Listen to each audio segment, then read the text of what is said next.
I do want to say that I'm going to go into sort of a low to medium level of technical detail because I want to make this talk as broadly accessible as possible. But I'm happy to talk about all of the technical detail if you're interested. Come find me. I'll put up my contact information at the end. I'm sitting in the chat with probably most of the rest of you. So yeah, if you want to talk more, just let me know. So GNU Radio is a software-defined radio framework that has a very nice block-based interface. I'm going to go out on a limb and assume that everyone in the room and probably most people tuning in already knew that. One of the nice things about the block-based interface is that you can extend it to do all sorts of things, in particular to talk to various accelerator devices, things like GPUs, FPGAs, DSPs, potentially other hardware, to offload computationally intensive signal processing algorithms. And this is something that I've done a fair amount, and I'm sure there are many of you out there that have also done this. And if you did these sort of things, then you probably noticed what I noticed, that the data transfer to these accelerator devices is suboptimal. When I say suboptimal, this is specifically what I mean. So on the left there is a fictional GNU radio block. It has its own buffers, and in order to get data to and from an accelerator device, the device has its own DMA buffers. And so you end up copying on the input side from the input GNU radio buffer into the device DMA buffer. You do your processing, and then you do the reverse on the output. And that leads to the dreaded double copy. And I will note that there are some Runtimes frameworks that sort of abstract this, but I assure you they are still doing this under the hood, even if you can't see it sort of directly. So in dealing with this for a fair amount, I thought to myself, gee, wouldn't it be better if things looked more like this? If GNU Radio could manage the device DMA buffers itself and eliminate the double copy. And this also makes some other nice things possible as well. And so I'm happy to say over the past year and a bit more, I've been working on a project to do exactly that. So here are the objectives of this project. So first of all, this is intended to be an evolutionary update. The revolutionary changes are the GNU Radio 4.0 stuff that Josh was talking about before. And I've been working with him pretty closely, so all the bits of this project that make sense have been contributed to the GNU Radio 4.0 stuff as well. But yeah, so maintaining backwards compatibility is extremely important. We don't want these changes to affect any of the existing blocks and any of the good stuff that's already out there. Sort of the crux of the project is to create a custom buffer interface to support accelerator devices. And then sort of a secondary part of that is to offload the data movement portion from the blocks to the runtime itself, which just makes the interface that much nicer to use.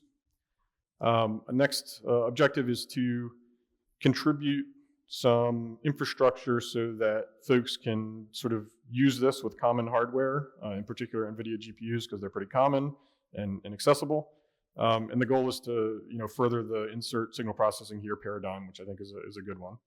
And then finally, as I mentioned, I haven't been doing this work in isolation. I've been working with Josh and a few other people, and that was the goal. And then, of course, eventually to upstream these changes.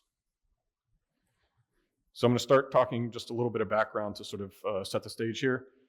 So again, I think most people know this. GNU Radio has blocks that are connected to create a flow graph. Under the hood, there is a buffer that separates two blocks. And so the upstream block writes to the buffer and downstream block reads from the buffer. In addition to the way this is drawn, there is a wrapper object around the actual buffer itself. And then the reader, there's this buffer reader thing that is essentially a separate object that acts as an interface into the buffer. Keeps all the bookkeeping stuff for the reader. And of course, you can have arrangements like this where you have one upstream block feeding multiple downstream blocks. And that ends up looking sort of like this under the hood, where you have multiple readers that are reading from potentially different spots within the buffer. So the existing buffering scheme is very, very elegant.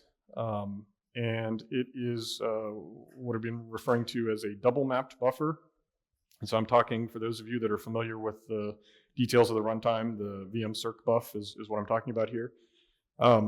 So briefly, this is itself sort of a simplification, but in physical memory, you have a buffer, and then in virtual memory, two back-to-back mappings of that buffer are created. I don't know if you can see it there, but the green dotted lines represent the first mapping, and the blue arrows represent the second mapping. And then only the first mapping is sort of advertised, but because the second mapping exists, means that you can write from any point in the first mapping and automatically wrap around by just writing past into the next mapping, and that effectively wraps around the buffer.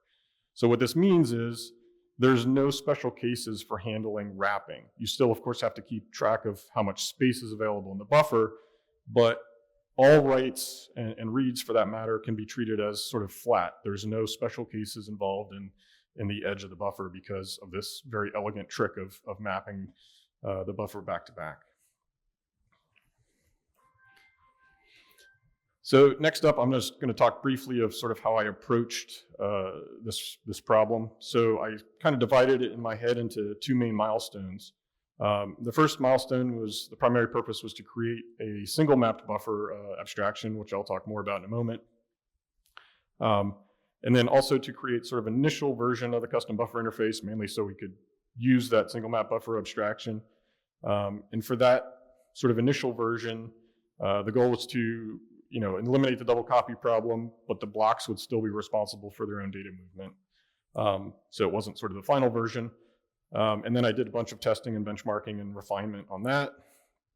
And then I proceeded on to what I was calling milestone 2, which was a refinement of that custom buffer interface, and that sort of achieved the full goal of offloading data movement from the blocks themselves to the runtime. And one of the nice things about that is it also allows you to do device zero copy transfer. So you can have back-to-back accelerated blocks, and you don't have to copy data between the blocks. And of course, I did additional testing, benchmarking, and refinement for there. So the single map buffer needs to exist because certainly no devices that I'm aware of support virtual memory mapping for device memory. So for instance, if you have a GPU with dedicated memory, it's a flat memory space. There's no virtual mapping of that memory. And therefore, kernels that are running, that are accessing that memory, they can't take advantage of that double mapping trick that I mentioned a moment ago. So they need to explicitly manage a buffer and wrapping around the single map buffer.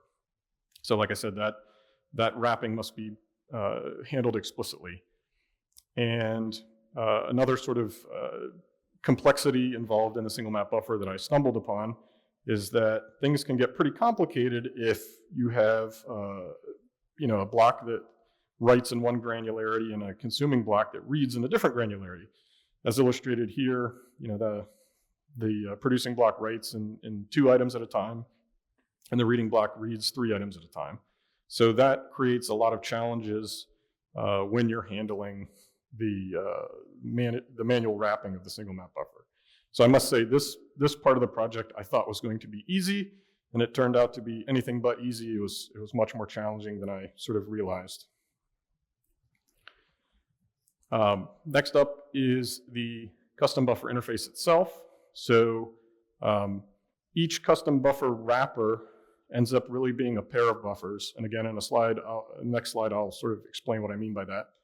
And the interface provides a handful of things. So one thing it provides is a hook to control device memory allocation. So you can allocate memory using whichever API runtime is needed for your specific device. It also provides a hook to offload data movement to the runtime, which is a very useful thing. And the way that it does that is by using a post-work function. So the concept here is fairly simple. Essentially, there's a new function that's called by the runtime after general work is called. So your block does some work, produces some output, and then the post-work function decides based on its context what to do with that output. And I'll talk more about that in a moment as well. And then finally, the interface provides some templated callback functions to handle all those complicated cases of wrapping for the single map buffer. And when I say templated here, I'm not talking about C++ templates. I managed to set up the code so that all of the logic is contained in two functions, and you can pass in essentially implementations of memcopy and memmove for your device, and it'll sort of do the right thing. And then finally, so all of the functions in this interface are virtual, which means that you can fully customize things if you wanted to. Now that said, there are certainly functions within this interface that I would not recommend messing with unless you really know what you're doing. But if you're trying to do something that maybe I hadn't fully thought through and need to tweak things a little bit, you can certainly do that. So these are a couple diagrams that I drew a while back that really sort of helped me think about these concepts. So at the top there, the blue dotted line represents sort of a logical host where a flow graph is running. You have a series of GNU radio blocks. And then in the middle there, there's a purple boundary that represents a logical boundary for an accelerator device. And that green block is meant to represent a block that's running on an accelerator device. And you can see that purple dotted line bifurcates both of those buffer objects sort of directly. And in the diagram below, I've sort of added a little bit more detail. And essentially, so the red dotted line represents the buffer object, and now the buffers themselves are split into two pieces. So there's a yellow buffer that's meant to be a host buffer, and an orange buffer that's meant to be a device buffer. And you can see their arrangement there. There's an explicit sort of red line that represents the data transfer across the boundary from the host to the accelerator device in the one direction, and then vice versa in the opposite direction. And so really this is, again, a very high-level sort of logical picture, but this is how the custom buffer interface works. And the post-work function is the function that's responsible for controlling what happens as represented here with that red line. So in addition to just a simple case where you have one block, you could certainly have multiple blocks. And here I've annotated what I refer to as context. So on the far left, there is host to device context, where data is going from the host to the accelerator device. In the middle, this is device to device context, which I realize is a bit of a misnomer because it's really staying on the device. It's just going between two blocks on the same device. And this is where zero copy comes in. So now you have two accelerated blocks that can be connected to each other, and it doesn't require data movement back to the host, which is something that's not, to the best of my knowledge, is not really possible right now. And then finally, there's device to host, where you're going from the device back to the host.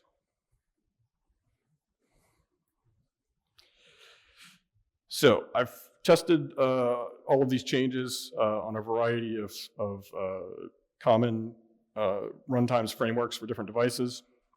So certainly I think one of the most common and accessible accelerator devices are going to be GPUs, particularly NVidia GPUs. And so I've tested with CUDA. I've also tested with AMD HIP, which is sort of their equivalent to CUDA. It ends up being very similar. I've also tested this with a custom developed embedded driver and library sort of stack.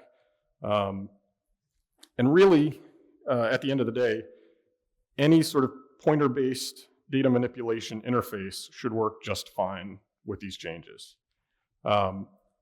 And that sort of goes back to the whole evolutionary change. Because the GNU radio interface is pointer-based, anything that sort of fits that paradigm should work. Now, there is one notable exception in terms of things that don't work, and this is unfortunate because it was something that I was trying to get to work, but that's OpenCL. And really, the limitation with OpenCL is just that it doesn't provide that pointer-based data manipulation. It has a, if you ask me, a rather weird abstraction using the CL buffer objects. And so it just doesn't fit the same paradigm. So as a word of caution, when I say doesn't work, what I mean specifically is it doesn't work with the custom buffer interface. Any existing legacy OpenCL blocks that use the double copy approach, those will continue to work just fine. It's just that OpenCL doesn't work with the custom buffer interface for the reasons I just mentioned. So here are some of the platforms that I have tested on. Dell server with an NVidia V100 card. So the next item is sort of regrettable. I had this working with an AMD card. However, I waited until the last minute to prepare these slides and do my final benchmarking. And this was about a week and a half ago. And so I said to myself, oh, before I do this, I better install all the updates and restart the system. And when I did that, it failed to boot. And it has something to do with that AMD card. We've since moved it around to a bunch of different systems, and the problem seems to follow the card. So our guess is that it's a hardware issue with the card itself. So unfortunately, you'll have to take my word for it that that works. I don't have any data to formally show you today. But like I said, I hope to get the issue with the card resolved, and then I will have some data. The next platform is a Dell laptop with a discrete GPU. And then next up are some sort of embedded systems. So I also tested on the NVIDIA Jetson EGX Xavier, which is shown at the bottom in the middle there. And this is NVIDIA's, I guess you could say, embedded platform. It has their, I guess it's their Tegra CPU with sort of a low power version of their GPU. And then finally, there was another task on this larger project that I was working on to get GNU Radio running on a Xilinx MPSoC device. So we used this Xilinx ZCU106 board that has a device there. And we were able to run not just stock GNU Radio, but also the modified version of GNU Radio that I created, and utilize its custom driver and FPGA firmware to also do some benchmarking. Okay, so in terms of benchmarking methodology, the changes here are all about data movement improvement. So this is sort of the very simple methodology for benchmarking the changes. So I've got a null source block, one or more loopback blocks. All the loopback blocks do is copy the data from the input to the output, a head block, and then a null sync block. So pretty simple. And so this is all run using standardized scripts that Josh actually created. And so there are 3 cases that I run for each of these systems. So the first case is sort of the baseline. It's stock GNU Radio 3.9.2.0 with the legacy double copy approach. Then ngschedge. So ngschedge is how the custom buffer changes are colloquially referred to. So ngschedge plus the legacy approach. That's to show that nothing is sort of broken using the existing double copy methodology. And then finally, ngschedge plus the custom buffer improvements using the single map buffer. So each of the numbers that I'm going to show you in a moment are durations measured in milliseconds, and each of them is the average of 10 runs. And so one thing I want to point out before I show you the numbers, keep in mind that these flow graphs are not doing any signal processing. So the speedups that they show are not indicative of speedups you will see if you are doing signal processing. And that's all related to Amdahl's law, which basically says that your overall speedup is proportional to the runtime of the thing that you're speeding up. So here the loopback blocks are just doing data movement, and there is no signal processing. So if you were to do a real application, the total runtime that is dedicated to data movement would be much smaller, and therefore the overall speed up would be correspondingly smaller. So please don't send me angry emails about how you're not seeing 10x speed up. Okay, so hopefully that's somewhat visible. So this is divided into 4 sections, and that's indicated in the first column. So the first column shows the number of blocks, 1, 2, 4, and 16. The next column shows the batch size, which is the number of items that are copied on each run of the work function. Each of the items is 8 bytes in size. So the next column shows the total number of bytes per iteration. The next column shows the baseline. So this is GNU Radio 3.9 running with the legacy double copy approach. The next column next to that is the ngsketch changes with the legacy approach. And next to that is the delta from the change from the baseline. So you can see here for the V100, things look pretty good.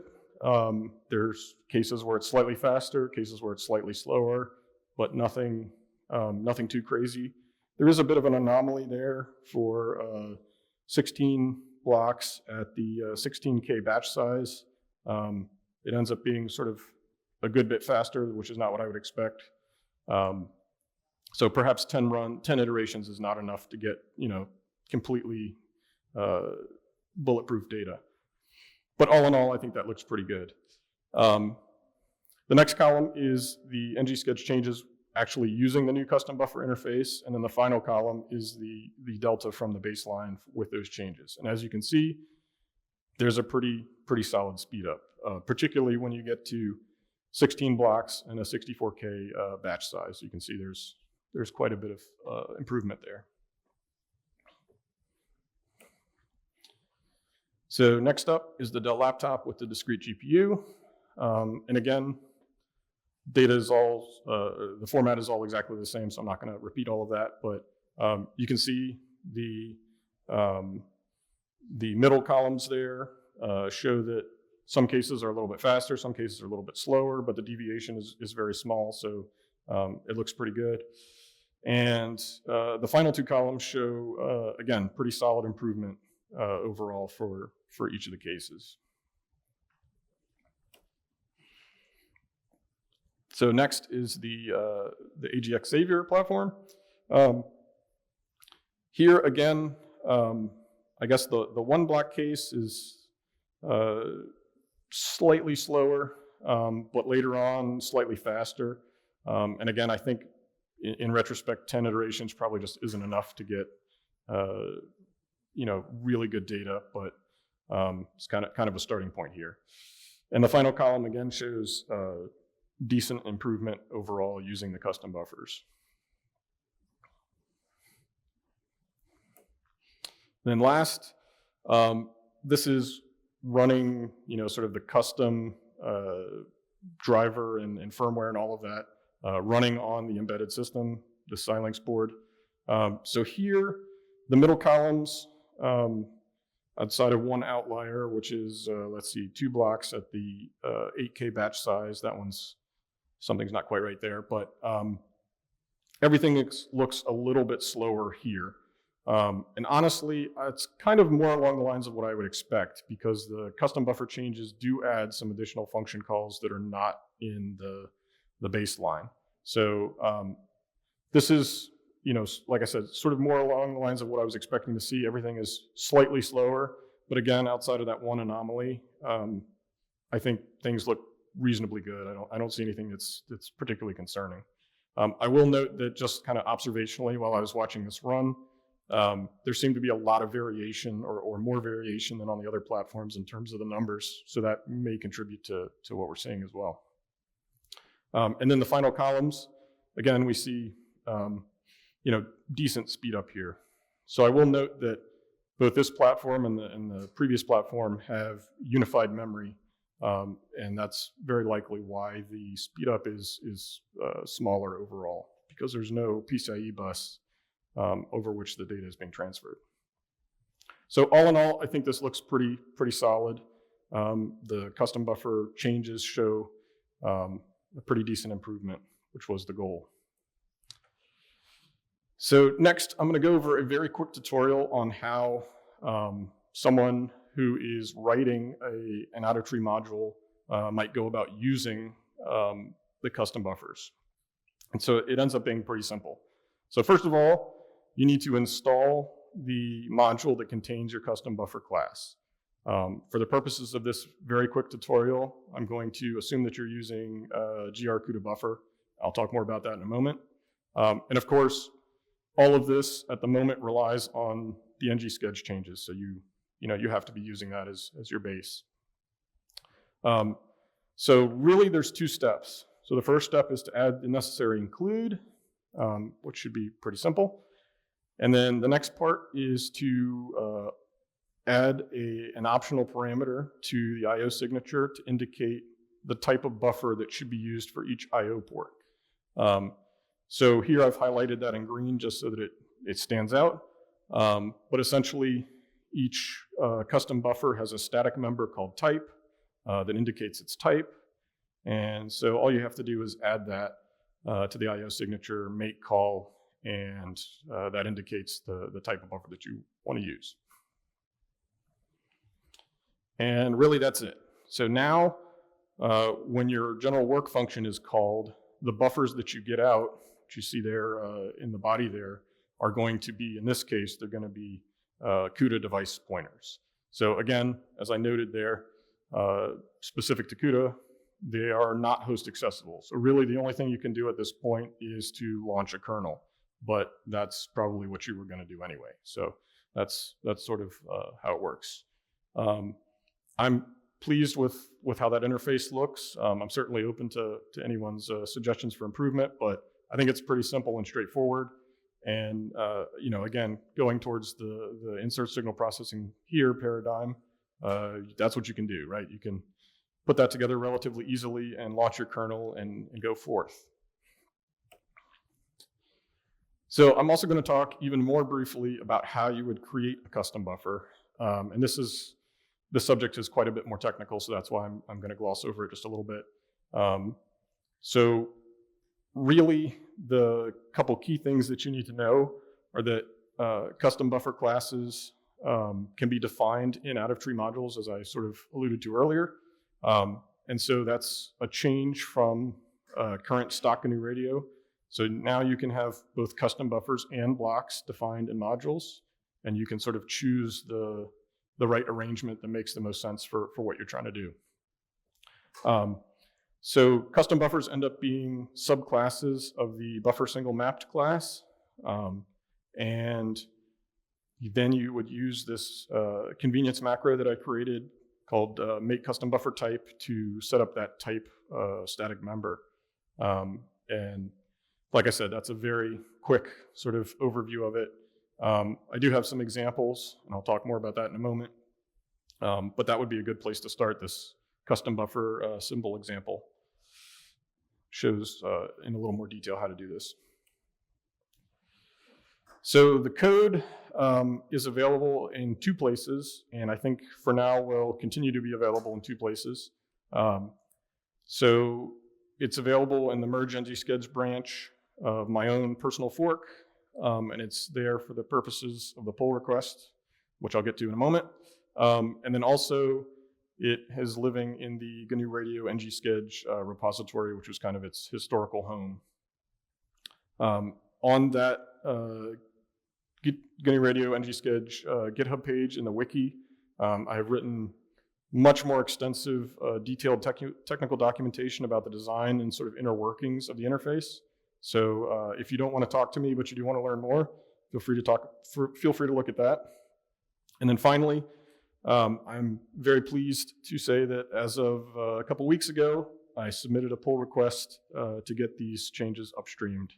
And as Josh mentioned earlier, I think the idea is that once everything is reviewed and vetted, this would become an experimental feature for GNU Radio 3.10. So also a couple other quick things I wanted to mention. So there's some additional related code. This is what I was talking about at the beginning. So we wrote this GR buffer module so that you can use it and not have to recreate the wheel. So currently it lives in the black links corner of GitHub. I think eventually the idea is that this would, migrate into ownership by the project, but that's where it lives for right now. So you can certainly start using it if you'd like. And then also I created this GR BLNX ngschedule module that contains a whole bunch of examples of the stuff that I've been talking about. And they're mostly sort of simple, trivial examples, but hopefully they give you a good starting point for learning how to use everything that I mentioned. And so that's about it. Thank you for listening. Here's my contact information. And I definitely wanted to take a moment to thank Josh and Seth for their help while I was working on this project. Thank you.